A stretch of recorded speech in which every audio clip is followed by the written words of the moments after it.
Best of luck with the future. Thank you. Thank you. Now then, from theatre design now, we're moving on to the world of costume design. To put us in the mood, let's take a look now at the exquisite BBC production, Wives and Daughters, which started on BBC One last night. Here's the clip.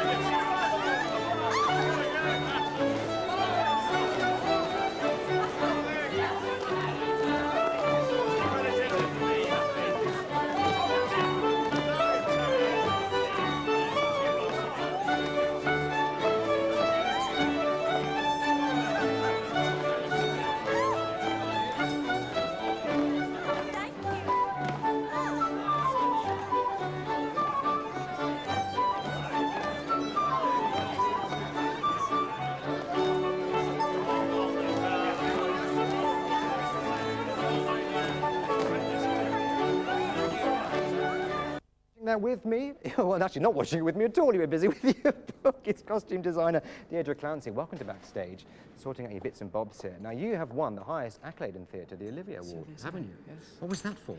That was for a production at the RSC of Shakespeare's Love's Labour's Lost. And of course, Wives and Daughters is your first thing you've done for the BBC, apart from BBC Scotland when you worked on Mrs. Brown the film. Yes. For which you won a BAFTA. Yes, yes. Yeah? And now the BBC production. Are you pleased with it? Did you watch it last night? Go out? Thrilled with it. It's considering it is such chaos. It's so hard doing it. Better than a proper job, but well, yes, absolutely. But actually seeing it last night, I thought it had come together quite wonderfully. So where do you start then with a production like that? How does it all begin? Somebody phones you up and says, "We'd like you to design our costumes." What do you do? Do you go and read the scripts? Well, I was fortunate in having read the book first, so I had a fairly good background. I mean, I did actually have read Mrs. Gaskell quite a lot. And then, yes, you read the script, and then you go and do some research, and then you do some drawings, and then you try and forget about the research and do some more drawings. And then you get your team, and then all hell breaks loose because you haven't got any time, and you haven't got any actors, and you're running out of money, and you have to get a whole lot of things made. So these are some of the costumes here, aren't they? Absolutely. They're wonderful. Yes. They're exquisite. Yes, they are quite exquisitely made. So these are all made for the production? Absolutely. Because I'm sure the public think that they've just been hired for the occasion. Well, perhaps the good news is that there's very little available of this particular period. As you can see, it has a very distinctive shape with the very big sleeves and little waists and big skirts. And we've got masses of Jane Austen, which is all high waists and... Yes, all pushed up. Yes, exactly.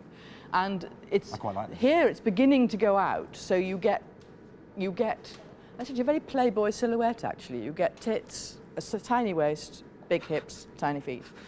And it's the last... Don't sugarcoat it for us. Tell it straight. No, absolutely. It's the last kind of bit of display before you get to the Victorian era, where everybody drooped. The hair drooped, the sleeves drooped, the waist drooped. And these are your fantastic sketches here. We'll have a quick look at these. Do. I don't want to waste them because they're just gorgeous.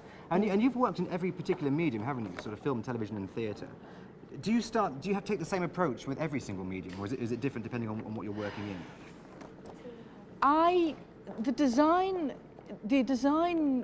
discipline is fairly much the same. I mean, you can see how a thing becomes from a painting through to a design, through finally to the real garment. This was one for Barbara Lee Hunt for Lady Cumnor. It was made in needle cord in the end. They really are wonderful. Thank you. What advice would you give to anybody who wants to get into this kind of line of work? Well, it's hard to say, because at the moment, this was for Francesca Annis, who was just wonderful to draw for. That was one of Francesca's dresses.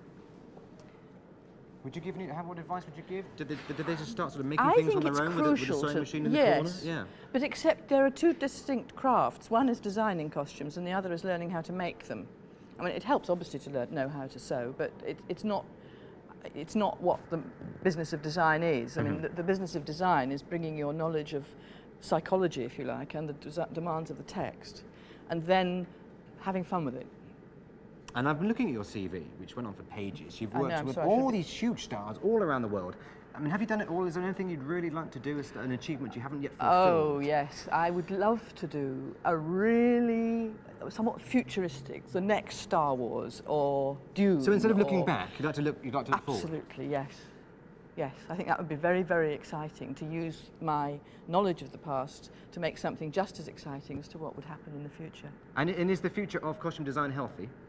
It's hard to say. It is in the BBC and it is in with these costume dramas, but in the colleges perhaps it's a little awkward at the moment because I think they're still in the grip. And don't forget, this is the year that Tracy Emin's Bed is like to have been shortlisted for the Turner, and that attitude is rather with us with costume design at the moment. So I would have said my answer was very ambivalent about that. Well, I hope it continues.